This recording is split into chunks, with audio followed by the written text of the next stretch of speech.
5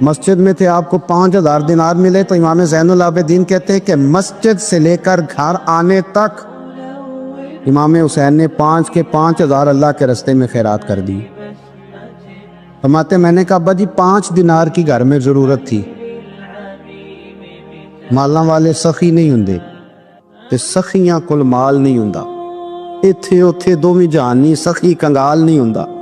کہا ابا جی 5 دینار کی گھر میں ضرورت تھی، تو کہتے ہیں مجھے فرمانے لگے بیٹا یہ جن کو میں نے دیا ہے نا یہ گھر کے لیے ہی دیا ہے، یہ گھر کے لیے ہی دیا ہے، جن کو دیا ہے تمہارا کیا خیال ہے یہ باہر خرچ ہوا ہے؟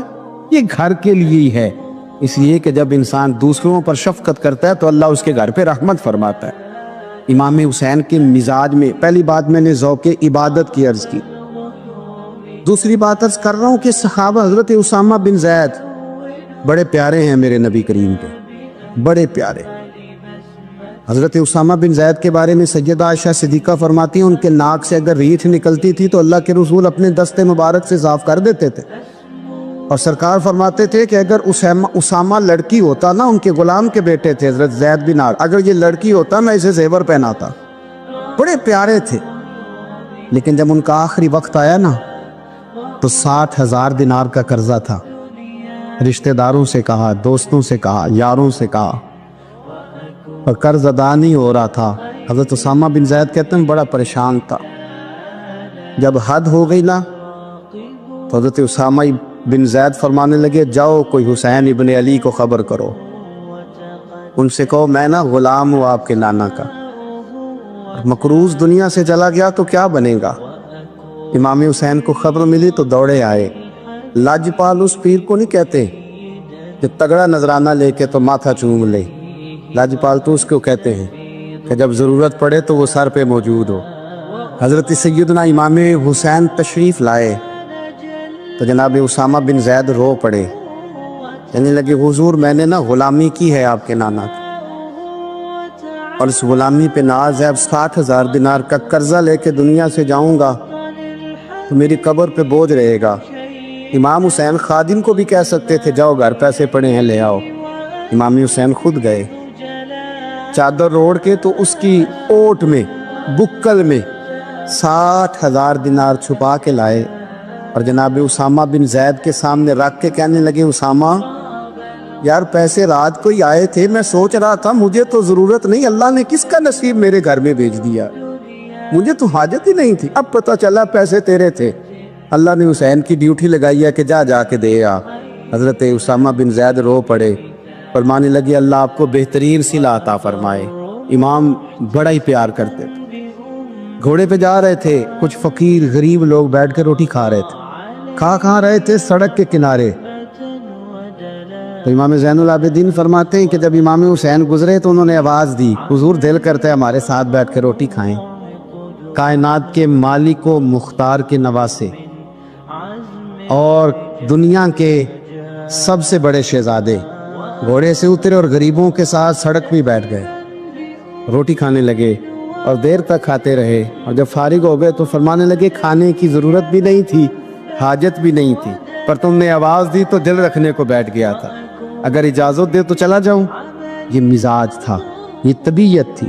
آپ کے ایک بھائی ہیں چھوٹے، حضرت محمد بن حنفیہ نام ہے، حضرت مولا علی شیر خدا رضی اللہ تعالیٰ عنہ کی دوسری بیوی سے۔ ایک دن حضرت امام حسین ان کے گھر میں بیٹھے تھے تو کسی بات میں نا اختلاف رائے ہو گیا، تو امام علی مقام ناراض ہو گئے، فرمایا آج کے بعد تیرے گھر نہیں آؤں گا، رومال اٹھایا چلے گئے۔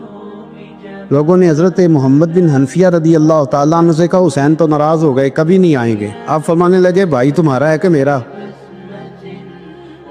جی بھائی تو آپ کے ہیں۔ فرمایا اگر کہو تو چند منٹوں میں حسین واپس آئے۔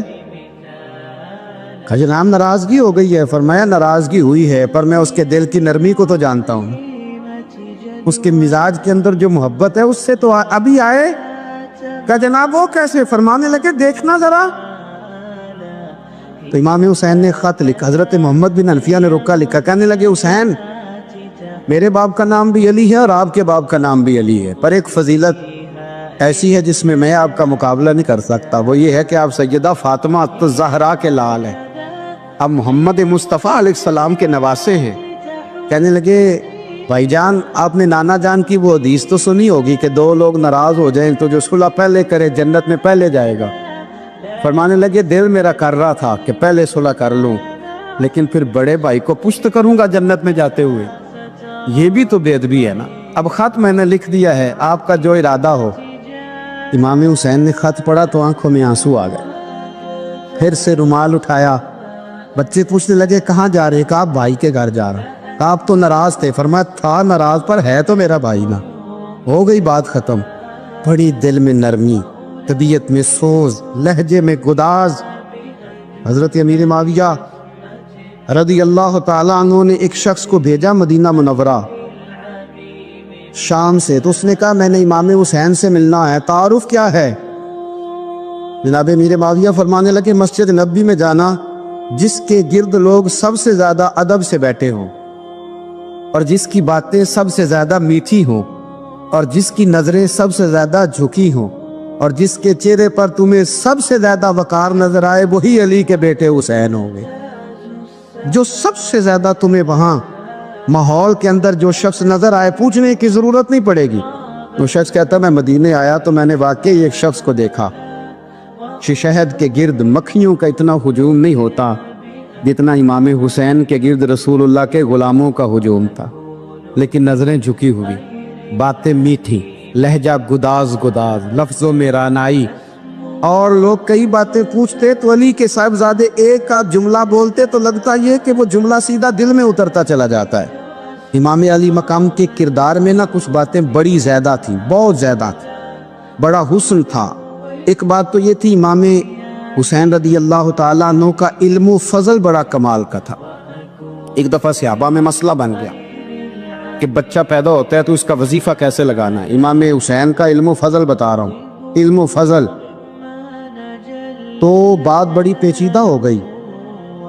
حضرت عبداللہ ابن زبیر کے پاس لوگ آئے، کہنے لگے کہ آپ بڑے صاحب علم و فضل ہیں، آپ نے حضور علیہ الصلوۃ والسلام کے ساتھ وقت گزارا ہے، تو مسئلے کو حل کریں کہ بچہ پیدا ہونے کے بعد حکومت اگر وظیفہ لگائے گی تو کب لگائے گی؟ جب بحث طول پکڑ گئی، مسئلہ حل نہیں ہوتا تھا، تو حضرت عبداللہ ابن زبیر کہنے لگے ہم سے نہیں حل ہوگا، ایک بندہ ہے جس کے سینے میں رسول اللہ صلی اللہ تعالیٰ علیہ وسلم کے نور نبوت کا فیضان ہے، وہ یہ مسئلہ حل کریں گے۔ تو کہا وہ کون سے؟ آپ فرمانے لگے جب ہم سے مسائل حل نہیں ہوتے تو ہم ان کے علم سے فائدہ اٹھاتے ہیں۔ کہا کون ہے؟ کہا جناب امام حسین۔ تو لوگ حضرت امام حسین کے پاس گئے، کہ حضرت یہ ایک مسئلہ الجھ گیا ہے کہ بچہ پیدا ہو تو وظیفہ کب لگانا ہے؟ فرمایا الجھنے والی بات ہی کوئی نہیں، پیدا ہونے کے بعد جب وہ پہلی دفعہ آواز نکالے تو اس کا وظیفہ لگا دو۔ اس کا مطلب یہ ہے کہ وہ دنیا میں آ گیا ہے، اس نے اپنے آنے کا اظہار کر دیا ہے، اعلان کر دیا ہے، اب اس کا وظیفہ لگا دو۔ تو اس پر پھر صحابہ کا اتفاق ہو گیا۔ امام حسین کے علم سے، فضل سے لوگ فیض اٹھاتے تھے۔ حضرت سیدنا امام حسین کی شہادت کے بعد حضرت عبداللہ ابن زبیر رضی اللہ تعالیٰ عنہ نے قاتلان حسین سے خطاب کیا اور فرمانے لگے اللہ کی قسم تم نے اس شخص کو شہید کیا ہے جو راتوں کو لمبے لمبے قیام کرتا تھا، اور تم نے اس شخص کو شہید کیا ہے جس سے میں دن میں جب بھی ملتا تھا تو وہ روزے سے ہوتا تھا۔ تم نے اس شخص کو شہید کیا جو قائم اللیل تھا، صائم الدہر تھا، اس شخص کو تم نے شہید کیا۔ آپ کو پتہ ہے کہ میدان کربلا میں جب 9 محرم کو ابن سعد نے امام حسین سے کہا کہ جنگ کرو اگر یزید کی بیعت نہیں کرنی، تو امام حسین نے فرمایا ایک رات کی مہلت دے دو، ایک رات کی مہلت دے دو۔ حضرت امام زین العابدین کہتے ہیں میں نے اپنے والد گرامی سے عرض کی کہ ابا جی آپ جہاد سے دور جانے والے تو ہیں نہیں، آپ تو جہاد سے پیار کرنے والے، اور یہ بھی پتہ ہے مجھے کہ یہ جنگ اب ہو کے رہے گی، تو ایک رات کی مہلت لینے کا معنی کیا ہے؟ بھئی کل بھی لڑنا ہے اور رات بھی لڑنا ہے، تو ابا جی ایک رات کی مہلت۔ تو سیدنا امام حسین رضی اللہ تعالیٰ عنہ فرمانے لگے بیٹا رات کی مہلت اس لیے لی ہے کہ میں آج رات کھل کے اپنے رب کی عبادت کر لوں، میں استغفار کر لوں، میں لمبے سجدے کروں۔ اور کہا زین العابدین تو جانتا ہے نا کہ مجھے نماز سے، تلاوت سے، دعا سے اور استغفار سے بڑا پیار ہے، رسول کریم علیہ السلام نے فرمایا، جامع ترمذی میں موجود ہے، فرمایا میں جا رہا ہوں پر تمہیں دو بڑی بھاری بڑی وزنی چیزیں دے کے جا رہا ہوں، صحیح ستہ کی روایت، دو وزنی چیزیں تمہارے بیچ چھوڑ کے جا رہا ہوں، اگر ان کو تھام کے رہو گے تو کبھی گمراہی تمہارے پاس نہیں آئے گی۔ یا رسول اللہ وہ کون کون سی؟ فرمایا ایک اللہ کی کتاب دے کے جا رہا ہوں اور دوسرا اپنا خاندان دے کے جا رہا ہوں۔ اگر اہل بیت نبوت کو تھامے رہو گے، ہمارے بزرگوں نے لکھا ہے کہ یہ جو حضور نے کتاب اللہ اور پھر اپنی اہل بیت کا تذکرہ فرمایا تو اس کا مطلب یہ ہے کہ تھیوری دیکھنی ہوئی تو قرآن دیکھنا، اور پریکٹیکل دیکھنا ہوا تو علی اور فاطمہ کو دیکھنا، حسن اور حسین کو دیکھنا، ان کو دیکھنا۔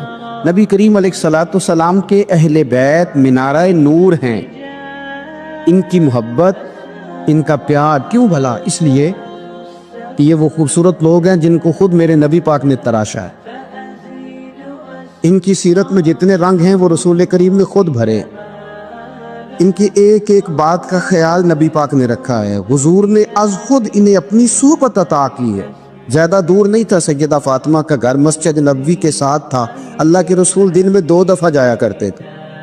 پھر بھی کبھی کبھی فرماتے، فاطمہ میرا دل کرتا ہے آج میں رات تیرے گھر میں قیام کروں، تو سیدہ فاطمہ زہرا فرماتی ہیں کہ آمنہ کے لال اس طرح بھی میرے گھر میں قیام کرتے تھے کہ حضور چارپائی پہ لیٹتے تھے تو ایک کندھے پہ امام حسن کا سر ہوتا تھا اور دوسرے پہ امام حسین کا سر اقدس ہوتا تھا، اور فرماتی ہیں رات کو کبھی حسنین کریمین دودھ مانگتے تو میں اٹھتی دودھ دینے کے لیے، تو حضور فرماتے لیٹ جاؤ آج میرے ساتھ سوئے ہیں تو دودھ بھی میں ہی پلاؤں گا، تو محبوب اٹھتے ان کے لیے دودھ لاتے برتن سے نکال کے، حضور نے انہیں وقت دیا اور پھر ان کی چھوٹی چھوٹی چیزوں کا خیال رکھا۔ صحیح بخاری میں موجود ہے، تربیت پر توجہ دی۔ امام حسین تشریف لائے، ابھی عمر مبارک 7 سال کے قریب تھی، مسجد نبوی میں صدقے کی کھجوروں کا ڈھیر لگا ہوا تھا۔ چھوٹا بچہ جو ہوتا ہے نابالغ، اس پر شریعت کے احکامات نہیں آتے، صدقے کی کھجوروں کا ڈھیر تھا مسجد نبوی میں۔ یہ تربیت ہے، یہ ٹریننگ ہے جو اللہ کے محبوب نے خود انہیں عطا فرمائی۔ صدقے کی کھجوروں کا ڈھیر تھا، امام حسین حضور کے ساتھ آئے تو امام علی مقام نے نہ کہ کھجور اٹھا کے منہ میں رکھ لی۔ شارحین نے لکھا ہے لگتا یہ ہے کہ کئی دنوں کی بھوک تھی، کیونکہ یہ فاقہ اہل بیت کا بڑا محبوب ہے، مجبور نہیں تھے، وہ تو خزانوں کے مالک تھے، پر غریبوں سے محبت کی وجہ سے فاقے کیا کرتے تھے، یہ ان کی پسند ہے فاقہ کرنا۔ تو ایک کھجور امام علی مقام نے رکھ لی تو اللہ کے رسول نے گلے میں انگلی ڈال کے نکال دی اور فرمایا حسین یہ صدقہ ہے، یہ میری اہل بیت کے لیے درست نہیں ہے۔ حضور نے خود تربیت کی، اور پھر سیدہ فاطمہ الزہرا نے نا اپنے بچوں کو تراشا، ان پر محنت کی۔ میں اکثر گزارش کرتا ہوں دوستوں سے، میں کہتا ہوں کربلا کا واقعہ کوئی حادثاتی نہیں ہے، اس کے پیچھے پوری ایک لاجک ہے، اس کے پیچھے پورا ایک فلسفہ ہے۔ ایسے ہی کوئی آدمی 3 دن بھوکا پیاسا رہ سکتا ہے؟ کسی آدمی کو صبح اس نے کھانا کھایا اور شام تک کھانا نہ ملے تو ٹانگیں کانپتی ہیں۔ رمضان المبارک میں عبادت کی نیت سے روزہ رکھنے والے بھی شام کو بڑے پریشان ہو جاتے ہیں، پر مسلسل 3 دن کھانا نہ کھایا جائے اور پانی نہ پیا جائے، اور حال یہ ہے کہ وہی آدمی تلوار لے کے میدان میں نکلے اور اس کی حالت یہ ہو کہ لوگ اس کی آگے دوڑنا شروع کر دیں، ہزاروں کی فوجیں تاب نہ لا سکے۔ علی کا گھر بھی وہ گھر ہے کہ جس گھر کا ہر ایک بچہ جسے دیکھو وہی شیر خدا معلوم ہوتا ہے۔ یہ کوئی آسان ہے؟ اس کے پیچھے پوری اس کے پیچھے فلسفہ ہے۔ امام راضی کی تفسیر کبیر دیکھیے گا، حضرت امام حسین کی وہ شخصیت تھی کہ مشکات میں حدیث ہے، نبی پاک صلی اللہ تعالی علیہ وسلم کی چچی جناب ام فضل صبح صبح گھبرائی حضور کی بارگاہ میں آئی، عرض کی یا رسول اللہ صلی اللہ علیہ وسلم آج میں نے عجیب خواب دیکھا ہے، میں ڈر گئی ہوں۔ حضور نے فرمایا چچی کیا دیکھا؟ عرض کی حضور میں نے کہا ہے کہ آپ کے وجود کا گوشت کا ایک ٹکڑا کٹ کے میری جھولی میں آ گیا۔ حضور یہ کیا ہے؟ تو محبوب خواب سن کے مسکرائے، فرمایا چچی یہ پریشانی والا خواب نہیں، یہ تو خوشی والا خواب ہے، اللہ فاطمہ کو بیٹا عطا کرے گا اور وہ تیری گود میں کھیلا کرے گا، چونکہ وہ میرے وجود کا ٹکڑا ہوگا لہذا خواب تجھے یہ آئی ہے۔ تو امام حسین پیدا ہوئے، امام حسن کی عمر ابھی 11 مہینے تھی، تو نبی پاک نے امام حسین کو جناب ام فضل اپنی چچی کی گود میں دے دیا کہ فاطمہ کے لیے دونوں بچے سنبھالنا مشکل ہوگا۔ وہ خواب اس طرح پوری ہوئی۔ امام حسین سے حضور نے بڑا پیار کیا، بڑی محبت فرمائی نبی پاک سے۔ کچھ حدیثیں میں نے جمعے میں عرض کی تھی حضرت ابو ہریرہ رضی اللہ تعالیٰ عنہ کہتے ہیں یہ واحد بچہ تھا حضور کے گھرانے کا کہ میں نے دیکھا کہ نبی پاک صلی اللہ علیہ وسلم بیٹھے تھے تو یہ حضور سے کہہ رہے ہیں، نبی پاک سے کہ نانا جی اٹھ کے کھڑے ہو. کہتے حضور کھڑے ہو گئے تو کہنے لگے میں نے آپ کے برابر جانا ہے. بچے جو مرضی ضد کر لیتے ہیں نا. قد چھوٹا تھا، عمر 7.5 سال تھی. کہنے لگے نانا میں نے برابر جانا ہے. تو نبی پاک صلی اللہ علیہ وسلم نے ہاتھ پکڑ لیے، فرمایا چل پھر ہو جا برابر. تو حضرت ابو ہریرہ کہتے ہیں انہوں نے حضور نے ہاتھ پکڑے، اوپر کھینچا تو امام حسین نے پہلے اپنے پیر حضور کے گھٹنوں پہ رکھے، پھر نبی پاک کے سینے پہ رکھے، اور جب ان کا قد سر تھوڑا سا حضور سے اونچا ہو گیا تو محبوب فرمانے لگے چل بس کر، تو نے تو کہا تھا آپ کے برابر ہونا ہے، تو اوپر نکل گیا ہے، چل بس کر. فرماتے پھر امام حسین نے زبان باہر نکالی تو محبوب ان کی زبان چوسنے لگے، پھر ساتھ لٹا لیا اور انہیں سونگھنے لگے. تو میں نے عرض کی حضور آپ حسین کو سونگھتے کیوں ہے؟ تو فرمایا ابو ہریرہ مجھے حسین کے وجود سے جنت کی خوشبو آتی ہے، مجھے حسین کے وجود سے جنت کی. ایک دن حضور گزر رہے تھے، اصل اس طرح تھا کہ یہ نبی پاک کا حجرہ تھا. جن لوگوں کو اللہ نے مدینے کی زیارت کرائی ہے وہ جان سکتے ہیں نبی پاک کا حجرہ تھا. تو حضور کے حجرے کی اس جانب یعنی مسجد کی جو بالکل سیدھ ہے اس کی بیک میں سیدہ فاطمہ رہتی. تو حضور اکثر میں نماز کے لیے جب نکلتے تو حضرت فاطمہ کے حجرے کے پاس سے ہو کر دوبارہ محراب میں جاتے. محبوب حجرے کے پاس سے گزرے تو امام حسین رو رہے تھے، تو حضرت فاطمہ نے کسی بات میں جھڑک دیا تو امام حسین رونے لگے. تو نبی پاک نماز کے لیے گئے تو واپس لوٹ آئے اور واپس تشریف لا کے کہا فاطمہ حسین کو کیا ہوا؟ عرض کی یا رسول اللہ تنگ کر رہے تھے میں نے ڈانٹ دیا ہے. کیا خوبصورت جملے ہیں حدیث پاک میں. سرکار نے فرمایا فاطمہ اس کو حسین کو نہ رونے نہ دیا کر، یہ جب روتا ہے نا تو میرے دل کو تکلیف ہوتی ہے. تو بی بی صاحبہ کہتی ہیں یہ حکم آیا نبی پاک کا میرے نا، پھر میں نے ڈانٹنا چھوڑ دیا. یہ ان کے فضائل تھے، ان کی تربیت خود نبی پاک نے فرمائی. پہلی بات تو یہ ہے کہ نبی پاک نے دعا مانگی تو یا اللہ میرے گھر والوں کو زیادہ روزی نہ دینا، انہیں ایک وقت روٹی دینا، ایک وقت کی بھوک دینا. یہ جو 10 دن کربلا میں انہیں ٹینشن نہیں نہ ہوئی، انہیں عادت تھی فاقہ کرنے، انہیں 3 دن وصلی روزے رکھنے کی عادت تھی. پہلی بات. دوسرا یہ کہ جہاد کی تربیت حضور خود کراتے. حضرت فاطمہ الزہرا کہتی میں پردے کے پیچھے دیکھ رہی تھی، نبی پاک نے امام حسن اور حسین سے فرمایا چلو میرے سامنے کشتی لڑو. تو دونوں حضرات آپس میں جب کشتی لڑنے لگے تو نبی پاک نا امام حسن کو کہتے حسن حسین کو ٹانگوں سے پکڑو، حسن حسین کو پیچھے سے پکڑو. جب نبی پاک بار بار امام حسن کو بتا رہے تھے تو سیدہ پیچھے سے بول پڑی، کہنے لگی یا رسول اللہ آپ چھوٹے کو بتائے آپ بڑے کو بتا رہے. بڑا تو پہلے 11 مہینے بڑا ہے تو آپ چھوٹے کو بتائے بڑے کو بتا رہے. تو فرمایا فاطمہ تو چپ کرنا، جو میں دیکھ رہا ہوں تو نہیں نہ دیکھ رہی، ایک کو میں بتا رہا ہوں دوسرے کو جبریل امین بتا رہے ہیں. لیکن اس کے ساتھ ساتھ امام حسین رضی اللہ تعالیٰ عنہ کا جذبہ جہاد، امام حسین کی استقامت. آج لوگ ادھر ہوتے ہیں جس طرف ہوا کا رخ ہوتا ہے. آج لوگوں کی سوچوں کا زاویہ یہ ہے کہ جدھر رش زیادہ ہوگا ہم بھی ادھر جائیں گے.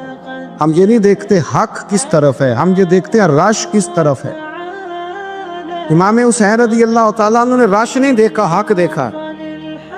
امام حسین رضی اللہ تعالیٰ عنہ استقامت کے وہ پہاڑ ہیں، معمولی آدمی نہیں تھے.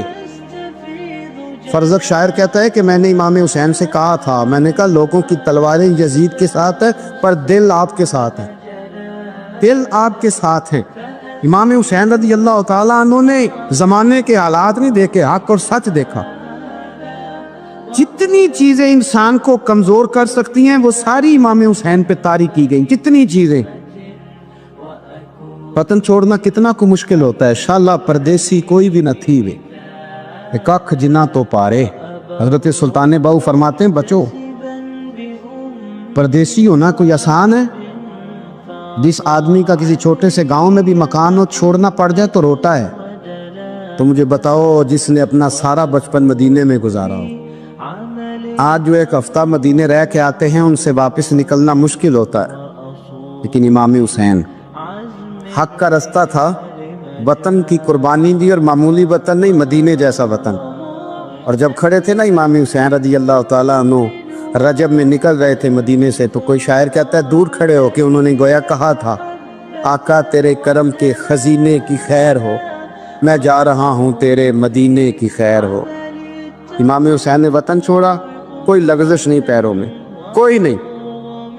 شہزادوں والی زندگی تھی، مسجد نبوی کے امام تھے، نبی کریم علیہ السلام کے روضہ اطہر پر تشریف رکھتے تھے، زمانہ حیا کرتا، شان و شوکت تھی، پر حق کے لیے چھوڑا، نکل کر خانقاہوں سے ادا کر رسم شبیری۔ اور پھر بڑا مشکل ہوتا ہے، جس شخص کے ساتھ بچے اور عورتیں ہوں وہ تو یہ کہہ کے لڑائی سے جان چھڑاتا ہے کہ میرے ساتھ فیملی ہے، نہ ہوتی تو تجھے بتاتا، پر امام حسین کو اولاد بھی کمزور نہیں کر سکی، عورتوں کا ساتھ ہونا کمزور نہیں کر سکا۔ پھر امام علی مقبوق کتنا مشکل کام ہے۔ آج لوگ کہہ نہیں دیتے کہ میں تو اس لیے گناہ کرتا ہوں کہ رشوت اس لیے لے لیتا ہوں کہ بچے چھوٹے ہیں۔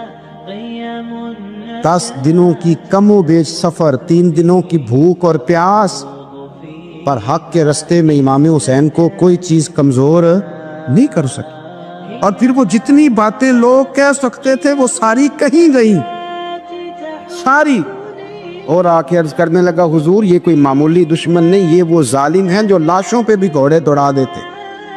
تو امام علی مقام فرمانے لگے جو شہادت کا جذبہ لے کے نکلے وہ پھر انجام نہیں دیکھا کرتا، وہ انجام، وہ جتنی چیزیں جو استقامت کے رستے میں آ سکتی ہیں وہ ساری چیزیں رستے میں آئیں، پر امام علی مقام نے کسی چیز کی پرواہ نہیں کی۔ آج کا مسئلہ یہ ہے کہ آج لوگوں میں استقامت نہیں ہے، رات کو کچھ ہوتے ہیں، سویرے کچھ ہوتے ہیں، دوپہر کو کچھ ہوتے ہیں، شام کو کچھ ہوتے ہیں۔